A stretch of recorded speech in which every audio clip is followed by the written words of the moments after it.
દેશના IT hub ગણાતા બેંગલુરુમાં ઉનાળા પહેલા જ પાણીની એટલી હદે તંગી સર્જાઈ છે કે ત્યાંના સ્થાનિકો પલાયન કરી રહ્યા છે। ત્યારે આવી સ્થિતિ અમદાવાદમાં ન સર્જાય તે માટે અત્યારથી જ અમદાવાદીઓ જાગૃત બન્યા છે। શહેરના રાણીપ વિસ્તારમાં આવેલા સૌજન્ય એપાર્ટમેન્ટના રહીશોએ પાણીનો બગાડ થતો અટકાવવા માટેનું અભિયાન શરૂ કર્યું છે અને આ અભિયાન અંતર્ગત ફ્લેટના રહીશોએ એપાર્ટમેન્ટમાં સ્વખર્ચે પાણીના મીટર લગાવ્યા છે। પાણીના મીટર લાગતા જ પાણીનો બગાડ અટક્યો છે। એટલું જ નહીં, પહેલા 20 મિનિટ જ મળતું પાણી હવે 24 કલાક મળી રહ્યું છે, જેને કારણે રહીશો ખુશ છે। પાણીના મીટર નાખ્યા પછી ઘણો ફાયદો થયો છે। પહેલાં અમને સવારે 20 મિનિટ જ પાણી મળતું હતું, અમે હેરાન થતા હતા। પાણીના મીટર નાખ્યા એટલે એટલું જ પાણી તો આવે છે, પણ 24 કલાક વાપરવા મળે છે। પાણી આવવામાં કોઈ ફેર નહીં પડ્યો, પણ એટલું ને એટલું પાણી 24 કલાક વાપરવા મળે છે। પાણીનો બચાવ પણ ખાસો થઈ રહ્યો છે। પાણી જે અમુક પબ્લિક વેડફતી હતી એના લીધે એમણે બી બચાવવાનું ચાલુ કર્યું, એનું પાણી જેને નહોતું મળતું એ બીજાને બી મળવા લાગ્યું। એમ બહુ એટલે બહુ જ પહેલાં 10 મિનિટ 20 મિનિટ પાણી તકલીફ બહુ જ પડતી હતી। પહેલાં તો આવતું જ નહોતું પાણી, અત્યારે તો બહુ જ ફાયદો। લોકો બધા વેર પાણી જોતા, ચક્કલી સંડાસ બાથરૂમમાં બધી ચાલુ। હવે તો બહુ જ ફાયદો થઈ ગયો। જમવા નહીં મળે ચાલશે, પણ પાણીની તકલીફ બહુ સરસ થઈ ગઈ। ફૂલ પાણી 24 કલાક। હા, મીટર નાખ્યા પછી વેરફાર થતો હતો એ તો હવે કશું થતો જ નહીં વેરફાર પાણીનો। પાણી સરસ વપરાય છે એમ મીટર પ્રમાણે નાખ્યાના પછી નાખવા જોઈએ। મીટર જોઈએ, પાણીનો બચાવ થાય। જેના નહોતું મળતું એને બી મળે, જેના પાણીની તકલીફ હોય એને પાણી પહોંચે, બધી રીતે સરસ થઈ ગયું। બિલ તો અમારો 250 જો પાણી આપણે 250, 150, 120, 130 એ રીતે જે તમે પાણી વાપરો એ રીતે વસ્તારી પ્રમાણે આપણા ઉપર છે। છેલ્લા 2 વર્ષથી મીટર લગાવ્યા છે। એ પહેલાં પાણીનો ઘણો દુરુપયોગ થતો હતો।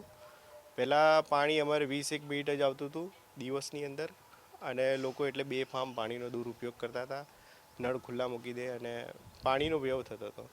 મીટર નાખ્યા પછી હવે લોકોને મીટર પ્રમાણે એટલે પૈસા જ્યારે ભરવાના આવ્યા છે, તો લોકો પાણીનો દુરુપયોગ ઓછો થયો છે અને લોકો પાણીનો ઓછો વપરાશ એટલે એના જરૂરિયાત પૂરતો જ વપરાશ કરી રહ્યા છે અને આખો દિવસ પાણી મળી રહે છે। અત્યારે જે પાણી પહેલાં અમને 20 મિનિટ મળતું હતું એ જ પાણી અત્યારે અમને આખો 24 કલાક સુધી વાપરવા મળે છે। બીજાએ પણ મીટર લગાવવા જોઈએ જેના કારણે પાણીનો જે વ્યય થઈ રહ્યો છે। હા, જે જગ્યાએ પાણીનો વ્યય થઈ રહ્યો છે, જ્યાં આ રીતના મોટા ફ્લેટો બની રહ્યા ત્યાં ચોક્કસથી મીટર લગાવવા જોઈએ, જેનાથી પાણીનો દુરુપયોગ ઓછો થાય અને લોકોને પાણી મળી રહે। સૌજન્ય એપાર્ટમેન્ટના રહીશો દ્વારા પાણી બચાવવા માટેનો આ નવતર પ્રયોગ સફળ રહ્યો છે। એપાર્ટમેન્ટમાં કુલ 36 ફ્લેટ આવેલા છે અને આ તમામ ફ્લેટમાં પાણી માટેના મીટર લગાડવામાં આવ્યા છે। પાણીના મીટર લાગ્યા બાદ એક યુનિટના 10 રૂપિયા લેવામાં આવે છે, જેને કારણે રહીશો પાણીનો વેડફાટ કરતા અટક્યા છે। અત્યારે કાફી ફાયદો થયો છે, કારણ કે મીટર લગાવવાથી શું છે, પાણીનો વપરાશ બી લોકોએ ઓછો કરી દીધો છે। નહીં તો બેફામ પાણી જતું હતું ને પાણીની સમસ્યા બહુ હતી। અત્યારે મીટર નાખવાથી કાફી બેનિફિટ થઈ ગયું છે કે તમે જેટલું વાપરશો એટલું જ પાણીનું બિલ આવશે।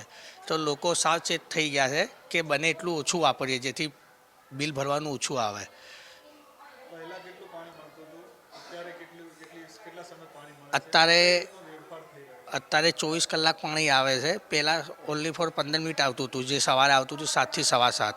અત્યારે આખો દિવસ 24 કલાક પાણી આવે છે ને ક્યારે બી પ્રસંગ હોય તો કોઈ પ્રોબ્લેમ આવતી નથી। પાણીના મીટર અમે પહેલાં પાણી અત્યારે કોર્પોરેશન આવે છે, પહેલાં પણ આવતું હતું। કોર્પોરેશન અમે પાણી ઉપર ચડાવતા હતા। પહેલાં અમે માંડ અડધો કલાક પાણી મળતું હતું, પછી આખો દિવસ પાણીનો પ્રોબ્લેમ થતા હતા। પણ જ્યારે અમે મીટર નાખ્યા પ્રાઇવેટ, ત્યારથી અમારે કોઈ સમસ્યા થતી નહીં અને પાણીનો વેડફાઈ બિલકુલ બંધ થઈ ગયો છે। અને હું તો કહું ટીવીના માધ્યમથી આ બધું જે કંઈ થાય સરસ થાય છે અને આ રીતે થાય તો સૌથી સારું, કેમ કે પાણીની એટલે બહુ મહત્ત્વની વસ્તુ છે ખરેખર આ તો। અને છતાંય અને અમારો પાણી મિનિમમ ચાર્જ એટલે કે નોર્મલ ચાર્જ છે, તોય છતાંય લોકો પાણી મળી રહે અને આવી બધી વ્યવસ્થા થાય તો સૌથી સારું। પહેલાં તો અમારા અડધો કલાક મળતું, છતાંય એ સ્ટોરેજ કરીને તમે કેટલા કરવાના। અને એમાં એવું હતું કે લોકોના ઘરે વેડફાઈ એવું થતું કે લોકો ચકલા રાખતા હતા ઘરમાં પાણીના, કોઈના ઘરે ચકલો હોય એટલે સીધું જતું રહે, બાજુના મળે ના મળે કોઈ ત્યારે એકબીજાને જોવા નહીં. અને અત્યારે પ્રશ્ન ફક્ત મીટર નોમિનેશન કહેવાય ચાર્જ એનો, તોય લોકો ધ્યાન રાખે, જરૂર પૂરતે વાપરે, જરૂર પૂરતો જ વપરાશ કરે. અને એ તો ખરેખર આ જે કંઈ થાય સારું થાય છે અને જે થશે એ પણ સરસ થશે. અને સૌજન્ય એપાર્ટમેન્ટના રહીશો અન્ય સોસાયટીના લોકોને પણ આ પાણી બચાવો અભિયાનમાં જોડાઈ પાણીના મીટર લગાવવા અપીલ કરી રહ્યા છે.